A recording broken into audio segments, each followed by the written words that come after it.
하나님은 천지 만물을 창조하시고 그 천지 만물을 보셨을 때 제일 먼저 표현했던 그 하나님의 표현은 좋았다라는 표현입니다.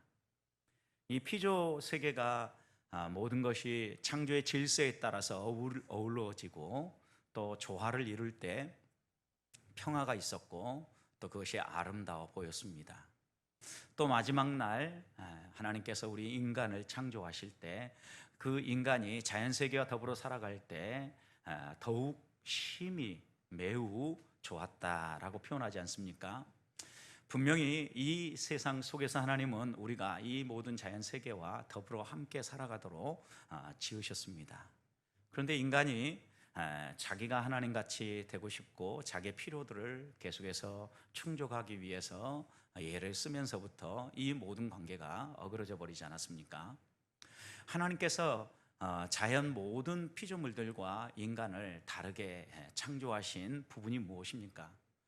모든 동물들과 인간을 구분지어주는 가장 중요한 차이점이 여러분은 무엇이라고 생각하십니까?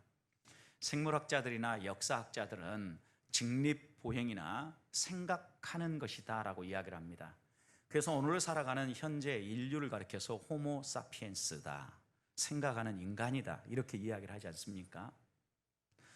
그래서인지 다른 동물들과 포유류 가운데 다른 동물들과 우리 인간의 가장 큰 차이는 이 뇌 크기의 차이라고 합니다. 한 70kg 정도를 기준으로 놓고 본다고 하면 일반 동물들의 이 뇌의 용량은 약 200세제곱 정도 된다고 합니다. 그런데 인간의 경우는 이 뇌의 용량이 200세제곱센티미터가 아니라 1200에서 1400 정도 센티미터가 된다고 합니다. 적어도 6배에서 한 7배 정도의 뇌가 훨씬 더 크다는 거죠.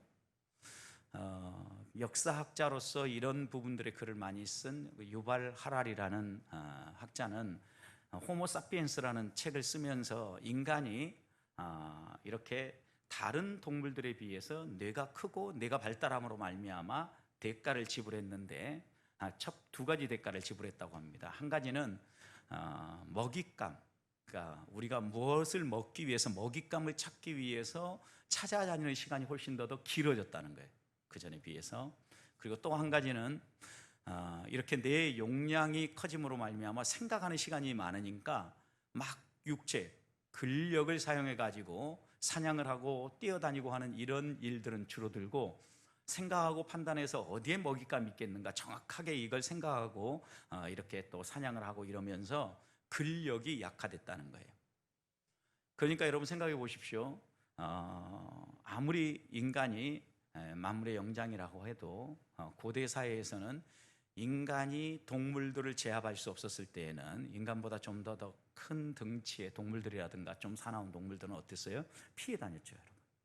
근데 지금은 인간이 여러 가지 도구들을 개발하고 또 무기들을 개발함으로 말미암아 이런 모든 위험으로부터 자신을 어떻게 방어하고 보호할 것인가, 보호장치들을 개발하지 않았습니까? 이게 다 뇌가 커지고 생각하여서 얻어진 결과들입니다. 그런데 문제는 이렇게 인간이 동물들과 차이가 있는 게 이런 생각하는 영역이라고 이야기를 하는데 이 생각이 어디에서 나왔겠습니까? 성경은 이것에 대해서 뭐라고 얘기하겠습니까? 모든 동물들은 하나님이 그냥 흙으로 지으셨지만 유독 사람만큼은 흙으로 지으시고 난 다음에 어떻게 하셨습니까? 그 속에 하나님의 영을, 생명을 불어넣었죠. 하나님의 숨결을 불어넣었다라고 성경은 기록하고 있는데 하나님의 형상이 우리 안에 들어왔고 하나님의 성품이 들어왔고 하나님의 생명이 우리 안에 들어왔다, 이렇게 이해할 수 있습니다. 그런 점에서 우리는 이렇게 추론해 볼 수 있습니다. 하나님 우리에게 심어준 이 생명을 통하여서 우리가 생각을 하게 되어졌는데 동물들도 생각을 안 하는 건 아니에요. 왜요? 동물들도 자기가 다니는 길에서 자꾸 위험의 요소가 있으면 어떻습니까? 돌아다녀요. 우회해요. 우리 집에서 기르는 외환견 또 애완묘 뭐 이런 동물들도요, 계속해서 여러분 반복 학습을 해보십시오. 어떻습니까? 생각을 하죠. 그리고 이 동물들도 판단을 하고 움직여요. 그러니까 전혀 생각을 하는 건 아니에요. 안 하지 않는 건 아니에요. 수준이 좀 다를 뿐이죠. 그렇지만 이런 수준이 다른 부분이 가장 큰 차이점을 내는 것은 하나님의 마음, 하나님의 성품, 하나님의 심령을 우리 안에 심어 주셨다라는 거예요. 그래서 똑같이 생각을 해도 동물적 생각을 하고 살아가는 사람이 있는 반면에 동물적 생각을 뛰어넘어서 하나님의 성품을 따라 모든 것들을 판단하고 또 행하는 사람이 있습니다. 우리는 이것이 진정한 인간의 모습이고 또 우리가 추구해야 될 삶의 모습이라고 이야기하지 않습니까? 여러분, 그런 모습이 어떤 모습이겠습니까? 우리가 가진 생각을 잘 사용해야 되는데 동물적으로 생각을 쓰는 게 아니라 우리의 생각이 하나님의 성품을 드러내야 되는데, 그러기 위해서는 내가 어떻게 지음받았고 내가 오늘을 살아가는 이유가 무엇인지를 알아야 합니다. 그럴 때 우리의 삶에 흔들림이 없이 하나님의 뜻을 살려내고 동물적 사고를 가지고 살아가는 사람이 아니라는 것을 보여줄 수 있는 거죠. 그러기 위해서 우리가 생각해야 될 것은, 하나님이 나를 왜 먼저 믿게 해주셨을까? 나를 왜 이런 모습으로 살게 해주셨을까? 나에게 왜 이런 가족들과 더불어 살아가게 하셨을까라는 질문들에 대한 정확한 답이 있어야 되겠죠. 고린도 교회 성도들도 보십시오. 우리가 계속해서 지금 고린도 교회를 묵상하고 고린도 교회에서 표현하고 있는 여러 해결책들을 바울이 어떻게 제시하는가 읽어가고 있지 않습니까? 그리고 지금 우리가 읽은 것은 이런 문제들을 해결하는 가장 좋은 길로서 사랑의 길을 얘기하는데, 오늘 우리가 대하고 있는 사랑은 어떤 본질을 가지고 있습니까? 사랑은 악한 것을 생각하지 않는다라고 이야기하지 않습니까? 결국 고린도 교회 성도들은 하나님이 그들에게 어떤 은혜를 주시고 어떤 은사를 주셨는지는 알았어요. 그런데 무엇 때문에 주셨는지에 조금 흔들렸던 거죠. 그들은 은사를 통하여서 자신들이 가지고 있는 자질을 통하여서 자신들이 가지고 있는 역량을 통하여서 자신이 누구인가를 드러내고 자기 개발을 하고 자기 필요를 채우는 데 달려간 거죠. 그러다 보니까 교회 안에 질서가 무너지고 예배 가운데 혼란함이 생기고, 무엇보다도 더불어 함께 잘 살아가야 될 이 세상, 조화를 이루고 샬롬, 평화를 이루어야 될 이 세상이 싸우고 갈등하고 혼란스럽고 다투는 상황으로 변화된 거예요. 그래서 바울은 그들을 향하여서 하나님이 우리를 왜 지으셨는지, 그리고 왜 불러주셨는지, 그리고 우리에게 은사를 주신 이유는 무엇인지를 분명하게 설명을 하고 있는데, 그 가장 중심에 오늘 이 고린도전서 13장에서는 사랑하라고 하나님이 우리에게 은사도 주시고 은혜도 베풀어 주시고 또한 여러 가지 선물들도 주셨다라고 말하고 있는 겁니다. 그러면서 그 사랑하는 삶이라는 건 뭐냐? 오래 참고부터 시작해서 오늘 우리가 이제 사랑은 악한 것을 생각하지 않는다까지 온 것이죠, 여러분. 여러분, 여기에서 악한 것을 생각하지 않는다라고 얘기할 때 두 가지를 생각해야 됩니다. 하나는 악한 것을 생각한다라 할 때 악한 것이 무엇인가?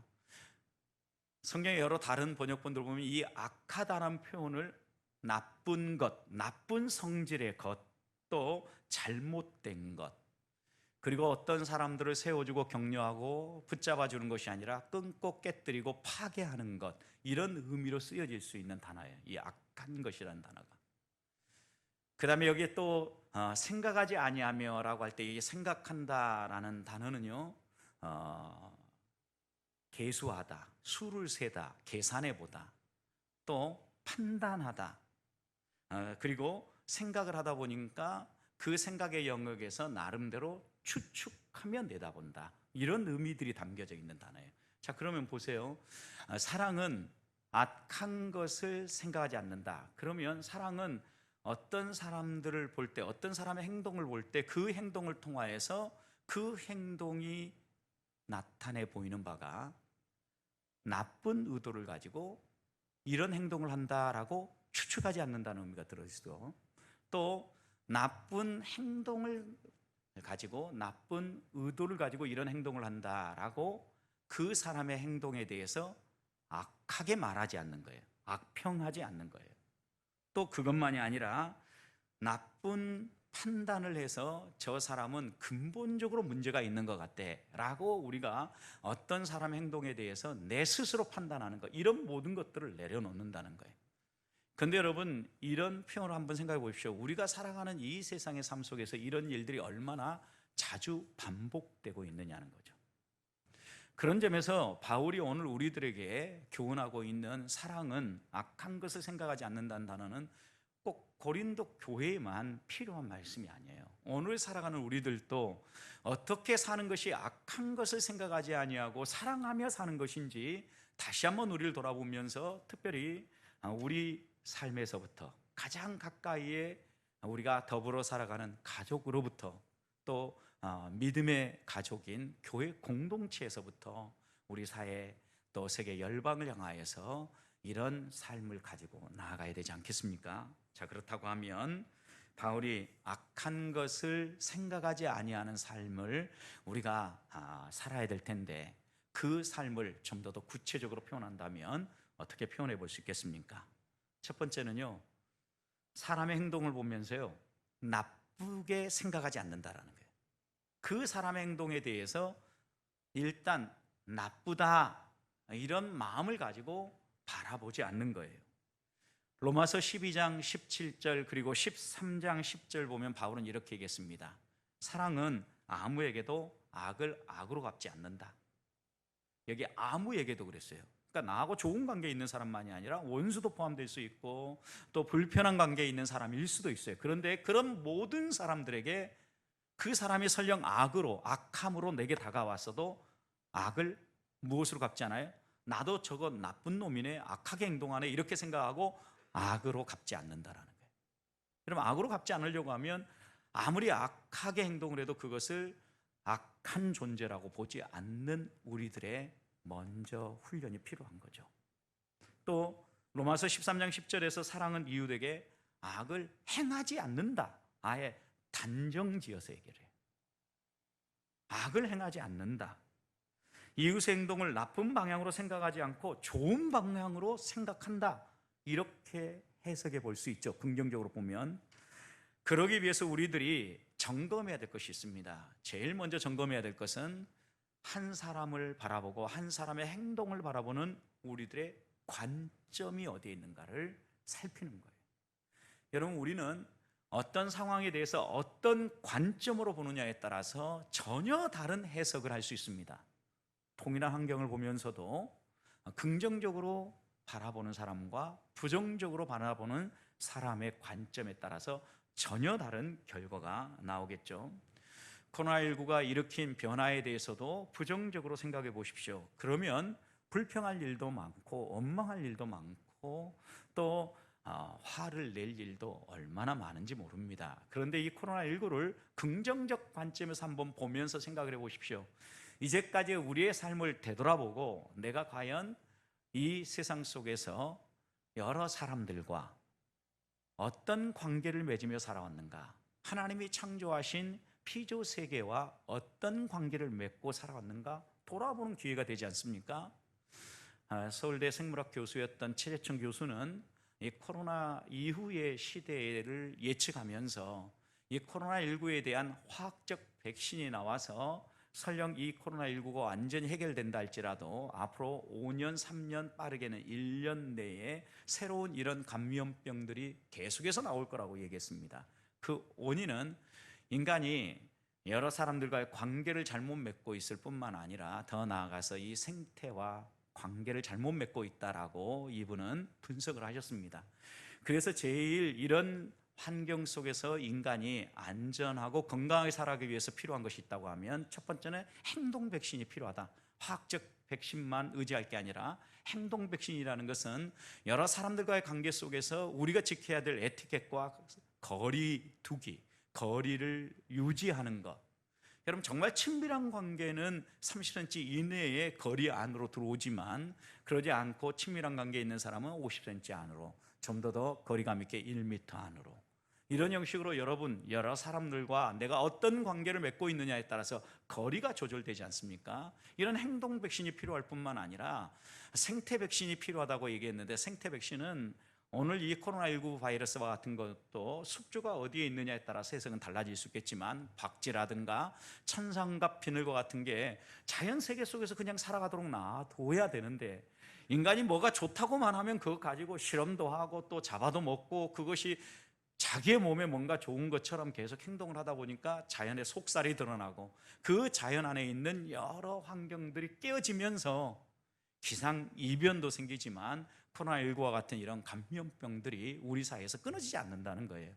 그래서 자연과 어떻게 하면 우리가 적당한 거리를 두고 상생하는 생태 백신을 사용하느냐에 따라서 우리 인류의 미래, 적어도 지금 우리 부모 세대는 지나가는데 문제가 없겠지요. 그렇지만 우리 자녀 세대에 예를 들어서 40년, 50년, 100년 이렇게 지나가다 보면 과연 지구가 지금과 같은 아름다운 모습으로 존재할 수 있을까 걱정이 되지 않습니까? 여러분, 이런 점에서 우리가 생각해 보면 이 모든 것들을 긍정적으로 보면 코로나19도 우리의 삶을 돌아보고 어떻게 우리가 살아가야 될 것인가 다시 한번 되돌아보고 우리가 더 하나님이 원하시는 삶을 살아가는 기회로 삼을 수 있다는 거죠. 여러분, 원자력이라는 힘도 보십시오. 이것이 긍정적으로 잘 사용되어지면 우리 전력도 공급해 주고요, 더 나아가서 인간의 삶을 얼마나 풍요롭게 합니까? 인간의 건강에 문제가 있는 것도 잘 먼저 발견하게 하고 때로는 치료하는 도구로 쓰여지기도 하죠. 그런데 이 원자력이라는 도구가요, 대량 살상 무기로 변질되어지면요, 우리가 과거에 경험한 것처럼 히로시마에 떨어졌던 원자폭탄처럼 수많은 사람들을 죽일 수 있는 이런 무기로 쓰여질 수 있다는 거예요. 그러니까 우리가 어떤 하나를 어떤 관점으로 보고 어떻게 사용하느냐, 이건 우리의 미래를 완전히 바꿔 놓을 수 있는 매우 중요한 초점이라는 겁니다. 그런 점에서 우리가 여러 사람들과의 관계를 맺어가기 위해서 사랑으로 대하고 사랑의 관계를 맺어가기 위해서 꼭 우리가 점검해야 될 것이 있다면 관점을 바르게 하자는 거죠. 사랑은 관점 자체가 나쁘게 보고 나쁘게 판단하고 나쁘게 행동하지 않는다는 거예요. 사랑을 가지고 있다고 하면 적어도 그가 악으로 내게 공격해 온다 할지라도 그것을 악으로 갚지 않고 그것을 긍정적으로 볼 줄 아는, 십자가에 못 박는 로마의 군병을 보면서 하나님, 저들이 하는 일을 저들이 알지 못합니다, 용서해 주십시오라고 기도했던 우리 주님의 그 삶의 모습을 보면서 우리를 또 따라가야 되지 않겠습니까? 사랑과의 관계를 맺을 때에도 사람들을 사랑의 눈으로 볼 수 있어야 되지 않겠습니까?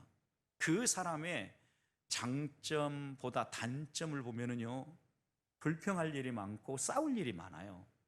여러분, 그런데 부모님들이 자녀를 양육할 때 어떻게 자녀를 양육했는가 생각해 보십시오. 어린아이가 태어나서 특별히 하는 게 뭐가 있습니까? 열심히 먹고 자고 그 다음에 또 하는 게 뭡니까? 배설하는 거예요. 그래도 이 아이가 열심히 먹고 놀고 옹알이하고 그 다음에 잘 배설하면 우리는 뭐라 그럽니까? 그 아이를 박수 쳐주고 칭찬해 줍니다. 건강하게 잘 자라고 있다고요. 그런데 여러분, 객관적으로 이 아이가 지금 현재 하고 있는 행동을 한번 어른의 관점에서 생각해 봅시다. 손 문제만 만들고 손이 가고 일거리만 만들어내지 않습니까? 여러분, 그런데 어떤 부모도 아이가 그렇게 행동을 할 때 이 사고 뭉치야 이렇게 이야기하지 않아요. 이런 아이가 응앙 울고 그럴 때 여러분, 뭐가 필요한지 알고 와서 돌아볼 뿐만 아니라 이 아이가 잘 제3자 입장에서는 들리지도 않는데 이랬는데 맘마 달라고 한다고 우리 아이가 막 100일도 안 됐는데 말을 하기 시작한다고 천재인 것 같다고 이렇게 이야기하는 게 부모의 마음이잖아요. 왜 이렇게 이야기하는 겁니까? 이 아이가 지금 현재는 많은 손이 가고 또 돌봐야 될 대상이지만 미래에는 이 아이가 이런 모습으로 살아갈 것이 아니라 어엿한 한 사회의 구성원으로 살아가고 또 귀한 역할을 하고 부모의 기쁨이 될 것을 기대하며 내다보며 이 수고를 마다하지 않는 거죠. 여러분, 우리가 만나는 여러 사람과의 관계 속에서 나쁜 관점으로 보지 않는다는 건 바로 이런 거죠.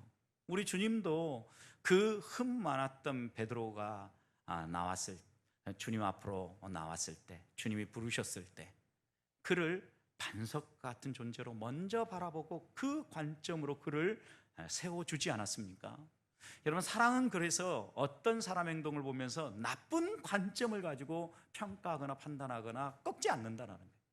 그래서 먼저 우리에게 찾아야 될 것은 관점, 하나님의 마음과 하나님의 시선을 가지고 바라보아야만 사랑은 악하게 말하지 않고 악하게 판단하지 않고 악하게 행동하지 않는다라는 것을 우리는 알 수 있을 겁니다.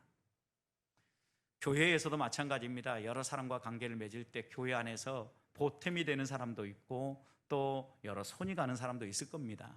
근데 교회 안에서 여러분 보탬이 있는 사람만 성도라고 생각해 보십시오. 그러면 교회가 얼마나 많은 갈등을 가지고 있겠습니까? 교회는 누구나 올 수 있는 곳이고 문턱이 낮아서 오히려 상처 있고 공사 중인 사람들이 와서 건강한 삶을 회복하고 보다 인간답게 살아갈 뿐만 아니라 하나님 자녀답게 살아가는 삶을 회복하는 곳이 되어야 되지 않겠습니까? 그렇다고 하면 우리들이 우리 아이들을 바라볼 때, 주일학교를 볼 때, 야, 어른들이 헌금한 것 순전히 쓰는 소비자들이다 이렇게 생각하기 전에 이 아이들이 미래에 어떤 가능성을 가지고 자라가고 있는지, 우리의 이어달리게 할 다음 세대로서 하나님의 영광스러운 교회의 모습을 더 영광스럽게 발전시킬 뿐만 아니라 세워갈 다음 세대라고 바라보면 그들이 지금 쓰는 것이 어떻습니까? 마치 아이가 미래에 어떻게 자라갈 건가 바라보며 돌보는 부모의 심정이 생기면서 이들을 위해서 적극 지원하고 후원하며 세워줄 수 있지 않겠습니까? 이렇게 큰 차이가 우리가 보는 관점에 따라서 달라질 수 있다는 거예요. 실제 우리도 보십시오. 효율, 효용성 이런 관점에서 우리 자신을 만약 분석하고 평가했다고 하면 오늘 이 자리에 우리가 앉아서 하나님을 예배할 수 있고 우리 가정에서 하나님을 바라볼 수 있었겠습니까? 다윗은 자신을 어떻게 표현했습니까? 시편 22편 6절 다윗 같은 위대한 왕도 나는 벌레요 사람의 비방거리요 백성의 조롱거리입니다. 이렇게 고백을 했어요, 여러분. 그러니 우리가 신약의 사도 가운데 정말 많은 일을 했다고 하는 바울 사도도 나는 죄인들 가운데 가장 우두머리 같은 존재다. 나쁜 사람 가운데에서도 가장 대표적인 나쁜 사람이다. 나는 죄인 중에도 국가대표급, 국대급 죄인이다. 이렇게 고백한 거죠, 여러분. 이런 하나하나의 고백들을 우리가 돌이켜 생각해 본다면 효용성, 효율 이런 관점에서 본다면 오늘 우리들도요 하나님 앞에서 쓸모없는 존재들이었어요. 그럼에도 불구하고 하나님 우리를 사랑의 눈으로 보시고 사랑의 관점으로 우리를 불러주시고 세워주셔서 오늘 이 자리에서 우리가 하나님을 바라보고 하나님을 예배하며 살 수 있는 거 아니겠습니까? 그렇다고 하면 우리들도 그 하나님을 본받아서 다시 한번 사랑의 눈으로 바라보고 나쁜 것을 보지 않고 나쁜 것을 생각하지 아니하며 나쁘게 말하지 아니하는 삶을 살아갈 수 있기를 주님의 이름으로 축복합니다. 둘째, 사랑은요 악하게 판단하지 않는 거예요. 관점이요. 두 번째는 판단입니다. 다윗은 시편 15편에서요 여호와의 성전에 올라가 살아갈 사람들에 대해서, 여호와의 장막에 머물 사람에 대해서 이렇게 묘사했습니다. 그의 혀로 남을 허물하지 아니하고 악을 행하지 아니하고 그의 이웃을 비방하지 아니하는 자다. 여러분, 허물한다, 비방한다, 악을 행한다라는 것은 상대방에 대해서 내가 판단하는 거죠. 아, 이 사람은 이런 사람이야 라고 내가 판단하는 것을 표현한 것이 허물하고 비방하고 악하게 행동하는 거겠죠. 여러분, 그래서 악하게 판단한다라고 얘기할 때 그 사람의 상태가 지금 악하다라고 얘기하는 거고, 그 사람의 성품이 악하다라고 얘기하는 거고, 그 사람의 행동이 악하다라고 얘기해요. 악평을 할 때는 그래도 적어도 그래서 세 가지 영역이 물려 있다라는 거예요. 그 사람이 현재 서 있는 상태, 성품, 행동 이런 것들에 대해서 우리는 주로 평가를 하고 판단을 하고 악하다라고 말하는 거예요. 잘 알고 있는 욥의 상황을 보십시오. 갑작스러운 재난이 다가와서 자녀들도 다 잃고 재산도 잃고 아내마저 잃었습니다. 그런 욥을 위로하기 위해서 세 명의 욥의 친구들이 찾아와서 그를 위로하는데, 여러분, 위로하다가 안 되니까 나중에 그들이 계속해서 하는 이야기가 무엇입니까? 야, 다른 사람보다 너 특별한 이런 고난을 당하는데 왜 이런 고난을 당하냐? 혹시 너 우리에게 말하지 않는 뭐가 있지 않냐? 욥이 아무리 아니라고 해도 야, 너가 이렇게 당하는 거 보니까 우리 눈은 속일 수 있을지 모르지만 하나님의 눈은 속일 수 없어. 그러니까 빨리 고백해라. 이렇게 얘기를 합니다. 이 세 친구는요 위로하겠다라고 갔는데 욥에 대해서 숨겨진 것 분명히 우리에게 속이는 것 있지, 이러면서 너는 이중인격자야, 너 위선자야, 우리 눈은 속일 수 있을지 몰라도 하나님은 안 돼, 그러니까 빨리 회개해, 이렇게 이야기한 거죠.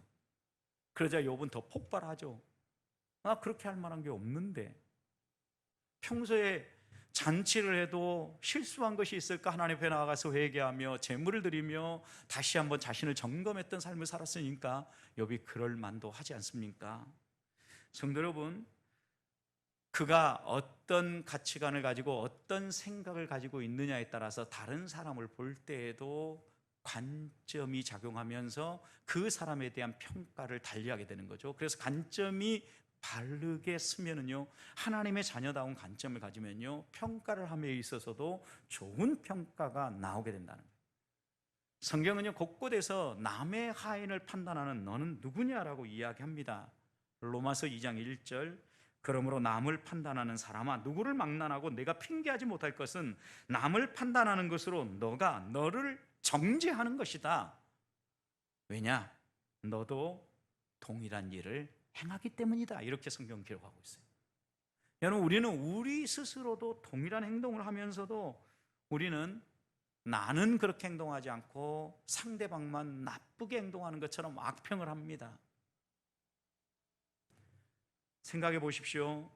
그리스도인이 악행을 피해야 되는 가장 중요한 이유는요, 사랑이라는 관점에서 보면 이 악평은 사랑과 전혀 다른 거예요. 우리 주님은 하나님을 사랑해라, 이웃을 사랑해라라는 이 사랑으로 두 가지 이 조건으로 십계명 전체를 요약하지 않았습니까? 그런데 그 가운데 이웃을 내 몸처럼 사랑하라는 말씀을 한번 생각해 보십시오. 우리는 일반적으로 우리가 하는 행동에 대해서 나쁘게 평가를 잘 안 해요. 좋게 평가해요. 어떻게 해서든지 이런 행동을 할 수밖에 없는 이유를 이야기합니다. 나쁘게 표현하면 이것을 자기 합리화라 그러죠, 여러분. 자기 합리화를 하거나 아니면 내가 이런 이유 때문에 이런 행동을 했어라고 좋게 평가를 합니다. 나에 대해서. 그런데 우리 주님은 너를 그렇게 사랑하고 너에 대해서 좋게 평가한 것처럼 내 이웃을 그렇게 사랑하고 그렇게 평가해 주라고 이야기하는 거죠. 그러니까 이웃이 한 행동에 대해서 최대한 나쁘게 생각하고 평가할 게 아니라 최대한 좋게 생각하고, 마치 나에게 자기 합리화를 해서라도 그 행동을 보호해주고 좋은 판단을 하는 것처럼 이웃에 대해서도 그렇게 하는, 이게 뭐예요? 이웃을 사랑한다는 의미예요, 여러분. 그러니 우리가 살아가는 이 세상 속에서 우리가 얼마나 많은 성경에 가르치는 바와 다른 행동을 하며 살아가고 있는 겁니까? 악평을 하는 것은요, 우리의 삶을 송두리째 앗아가 버리는데, 완전히 망하게 만드는 것인데, 가나안 땅을 정탐했던 정탐꾼들의 악평을 여러분 생각해 보십시오. 그들이 악평을 하니까 민수기 13장의 악평의 보고가 나오죠. 그 악평을 들은 14장 이스라엘 백성들이 어떻게 합니까? 밤새도록 자기 해막문 앞에 자신의 그 장막 앞에 나와가지고 울면서 통곡을 합니다. 그러면서 그들이 통곡을 하면서 외쳤던 건 딱 두 마디예요. 차라리 애굽에서 죽었다면 매장지라도 있을 거. 또 한 가지, 지금이라도 안 늦었으면 애굽으로 돌아가잖아요. 여러분, 이 말을 들은 모세는 하나님 앞에 나아가서 간절히 기도합니다. 하나님, 이 문제를 어떻게 수습해야 됩니까? 하나님, 이 문제를 좀 해결해 주십시오라고 기도했겠죠. 여러분, 그때 하나님께서는요, 이 이스라엘 백성들을 심판할 걸 계획하죠. 이들이 하나님을 오해하고 있다는 거죠. 그래서 민수기 14장 11절 보면 여호와께서 모세에게 이르되 이 백성이 어느 때까지 나를 멸시하겠느냐 그랬어요. 하나님을 신뢰하지 아니하고 하나님이 이끄는 이 인도에 대해서, 하나님의 손길에 대해서 멸시한다고 하나님은 생각합니다. 이 악평한 보고에 대해서, 그리고 그것에 따라서 다 흔들리고 있는 이스라엘 백성을 향하여서. 그 다음에 또 이렇게 얘기했어요. 어느 때까지 나를 믿지 않겠느냐 이랬거든요.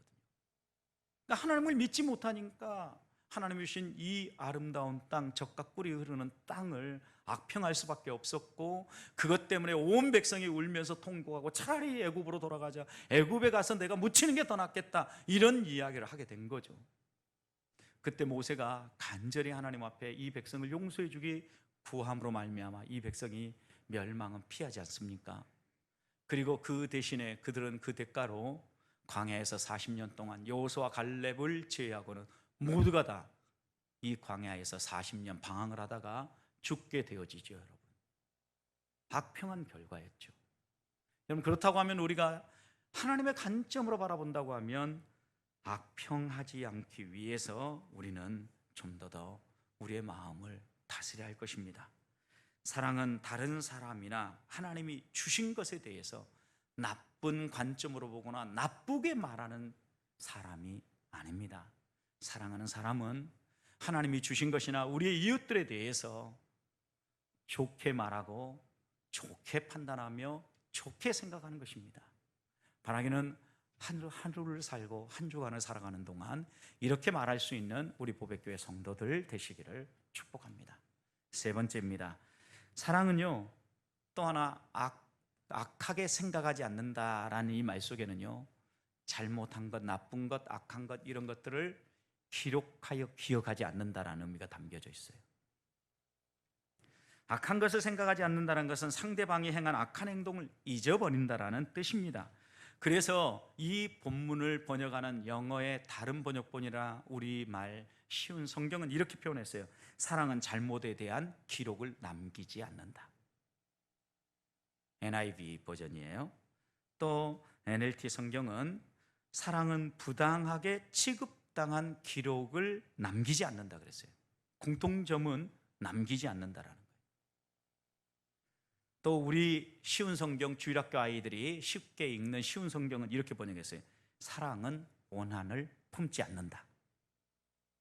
나쁜 것을 생각하지 않는다는 의미 속에는요, 오한을 품고 두고 봐라, 딱 차곡차곡 쌓아놓고 기억하고 있다가 기록해 뒀다가 때가 되면 써먹지 않는다, 이 얘기죠, 여러분. 그런데 우리가 살아가면서 우리가 경험한 나쁜 기억들 어떻습니까? 사랑하는 사람이 됐든 가까운 사람이든 이런 나쁜 기억은 어때요? 잘 지워지지 않아요. 오랫동안 남아있어요. 내가 의도적으로 이것을 생각하지 않으려고 막 덜어내는데도 불구하고 무의식적으로 살아와서 막 우리의 생각의 영역을 공격해 와요. 그런데 지혜자는 이것과 관련해서 잠언 17장 9절에서 이렇게 얘기했어요. 허물을 덮어주는 자는 사랑을 구하는 자요, 그것을 거듭 말하는 자는 친한 벗을 이간하는 자다. 여러분, 그러니까 사랑이라는 건 뭐냐? 허물을 덮어주는 것인데 사랑하지 않는 것은 그것에 대해서 덮어주지 않냐고 어떻게 하는 거예요? 거듭 말하는 거다라고 이야기를 하고 있는 거예요. 여러분, 거듭 말한다라는 것은 기억하고 있다라는 거죠. 기록하여 가지고 있다라는 거죠. 다른 사람의 잘못을 기억하지 않는다는 것은 다시는 그것을 언급하지 않겠다는 뜻이에요. 내 생각의 영역 속에는 생각이 떠오를 수 있어요. 그런데 그것을 말로 표현하고 안 하고는 내 몫이에요. 내가 선택할 수 있는 부분이에요. 계속해서 내 머릿속에 생각까지 떠오르는 것 같지 무의식적으로 막 공격해 오는 이 생각의 영역까지 우리가 다 해결할 수는 없어요. 그렇지만 적어도 그 생각이 떠올랐을 때 내 입 밖으로 표현하는 것은 조정하고 선택할 수 있다는 거죠. 그래서 사랑은 상대방의 잘못에 대해서 계속 말하고 계속 들추어내지 않는다라는 거예요. 뼈아픈 과거, 상처에 대해서 우리가 항상 이야기하는 바가 있습니다. 많은 사람들이 역사에 대해서 얘기할 때에도 뼈아픈 과거에 대하여서는 용서해라, 그러나 잊지는 말아라 라고 얘기합니다. 여러분, 여기서 잊지는 말라는 이야기가 무엇일까요? 그런데 왜 성경은 잊으라고 얘기할까요? 여러분, 이 세상에서 일반적으로 역사와 이런 모든 것들을 용서해라, 그러나 잊지 말라고 하는 이야기는요, 보복하고 상대방을 꼭 공격하기 위해서 잊지 말라는 이야기가 아니죠. 예를 들어서 유태인들이 학살당했던 이 홀로코스트를 기억한다는 의미가 무엇이겠습니까, 여러분? 독일을 공격하고 그 유태인들을 완전히 인종 청소하듯 싹 쓸어버리겠다는 의미입니까? 그들이 사라질 때까지 우리는 끝까지 기억하자, 이런 의미입니까? 그런 의미가 아니죠, 여러분.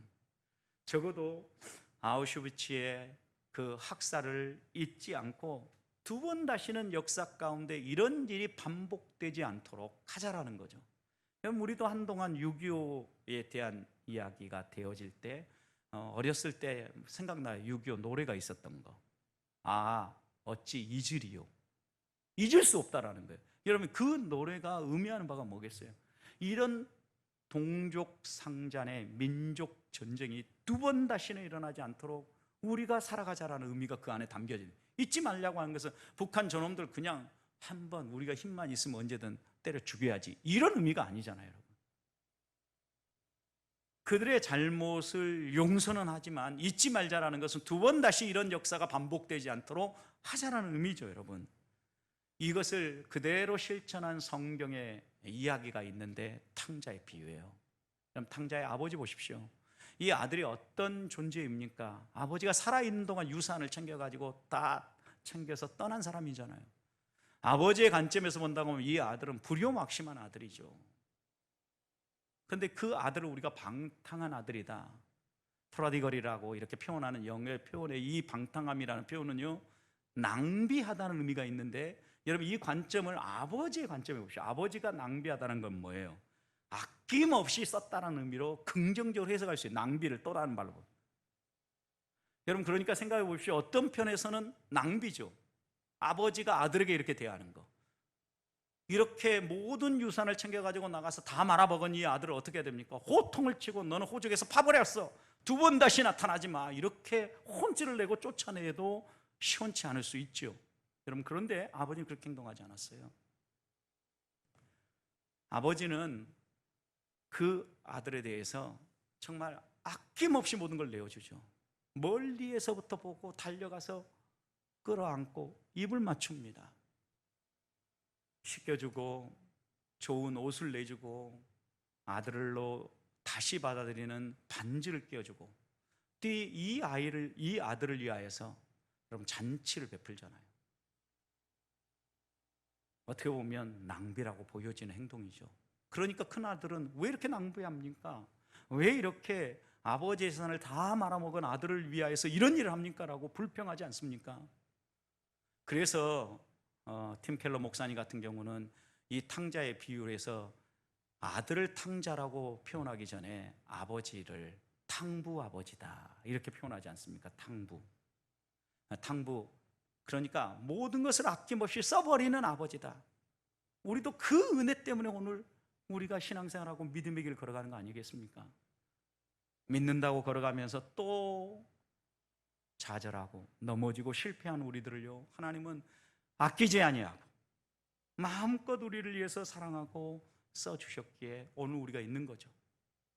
그래서 우리가 넘어진 그 자리, 또 우리 이웃들 믿음의 동역자들이 넘어진 자리, 그것에 대해서는 어떻게 됩니까? 용서하고 잊지는 말자라는 것은요, 보복하기 위해서가 아니라 두 번 다시 이런 일들이 반복되지 않도록 잊지 말고 새기자라는 의미고요. 상대방의 잘못에서 내가 기록을 남기지 않는다라는 것은 보복을 전제하고 앞으로 그 사람이 내게 잘못했을 때 또다시 이 사람을 다시 한번 때리기 위해서 기억하지 않는다는 의미가 담겨져 있다는 겁니다. 이렇게 생각을 해보면 오늘 사랑은 악한 것을 생각하지 않는다는 의미가 무엇인가가 더 분명해지는 거죠. 성도 여러분, 사랑은요, 관점이 긍정적입니다. 관점이 흔들리면 안 됩니다. 그리고 상대방의 행동에 대해서, 그리고 또 하나님이 주신 것에 대해서 악평하는 것이 아닙니다. 그리고 누가 잘못한다 할지라도 그것을 기록지에 남겨가지고 언젠가 써먹는 것이 아니라 깨끗하게 잊어버리는 겁니다. 탕부 아버지처럼요. 한 주간을 살아가면서 우리가 여러 사람과 관계를 맺을 때 사랑하며 살아간다는 의미가 무엇인가를 마음속에 다시 한번 새기면서 우리의 삶 가운데 이런 사랑이 묻어나는 주의 자녀들 되시기를 주님의 이름으로 축복합니다.